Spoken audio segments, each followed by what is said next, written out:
sini aku mau sharing pengalamanku yaitu mencegah kemerahan, ruam atau semacam biang keringat pada bayi. Nah, untuk metode atau caranya ini berdasarkan pengalamanku ya. Nah, untuk kemerahan kan hal yang sering terjadi ya pada bayi. Nah, biasanya terjadi di area dahi, di area pipi dekat mulut, area leher, area dada ataupun di area pantat karena ruam popok gitu. Nah, untuk kemerahan sendiri kan pastinya akan membuat bayi merasa tidak nyaman dan kita pun sebagai orang tua pasti merasa khawatir kayak gitu. Nah, di sini aku ada beberapa tips supaya bayi kita terhindar atau cara mencegah supaya bayi kita tidak terjadi kemerahan kayak gitu. Nah, untuk yang pertama caranya yaitu kita harus bisa menjaga kebersihan kita dan kebersihan bayi kita. Nah, untuk kebersihan kita contohnya misalkan sebelum menyentuh kulit bayi, pastikan tangan kita bersih. Aku biasanya sih cuci tangan terlebih dahulu kayak gitu.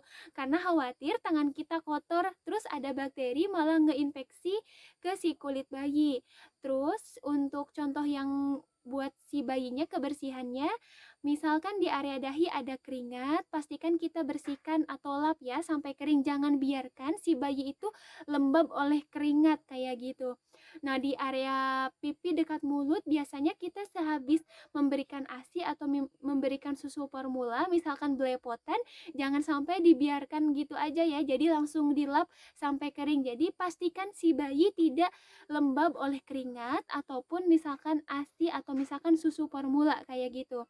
Nah, untuk di area badannya, misalkan di area dada supaya terhindar dari kemerahan, pastikan pakaian itu bahan kainnya yang bisa menyerap keringat kayak gitu. Jadi jangan sampai untuk bahannya itu kasar terus sulit untuk menyerap keringat. Selain membuat bayi tidak nyaman, itu pasti akan terjadi kemerahan kayak gitu. Jadi dipastikan bahan kainnya mudah menyerap keringat. Terus untuk di area pantat, misalkan itu kan biasanya terjadi karena ruam popok ya. Pastikan mengganti popok itu sesering mungkin ya. Maksud sesering mungkin misalkan bayi pipis diganti kayak gitu. Kebetulan aku pakai kain popok.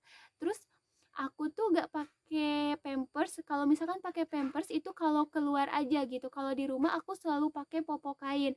Nah, misalkan pipis langsung ganti kayak gitu.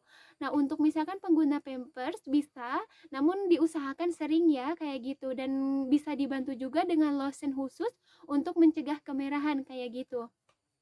Nah, untuk di area pantat biasanya kan kita ngebersihinnya ada yang pakai sabun. Aku saranin untuk penggunaan sabun dikurangin ya. Khawatirnya si sabun tersebut malah ngebuat iritasi ke kulit bayi kayak gitu. Nah, untuk yang selanjutnya untuk si bayi dibantu juga dengan penggunaan lotion sesuai dengan usianya ya, kayak gitu. Jadi, misalkan bayinya baru lahir, ya gunakan lotion yang sesuai dengan usianya, kayak gitu. Jadi, nantinya tidak akan menimbulkan kulit iritasi kayak gitu. Nah, untuk selanjutnya kosmetik kita juga itu berpengaruh. Aku saranin misalkan kita sehabis menggunakan kosmetik seperti lipstick, aku saranin misalkan pengen nyium bayi nih, usahakan jangan dulu ya. Khawatirnya kandungan kosmetik yang kita gunakan itu di lipstick misalkan ada kandungan yang tidak cocok dengan kulit bayi, nantinya malah ngebuat alergi ataupun iritasi. Misalkan habis ngegunain lotion, pastikan dicuci terlebih dahulu ya tangannya kayak gitu.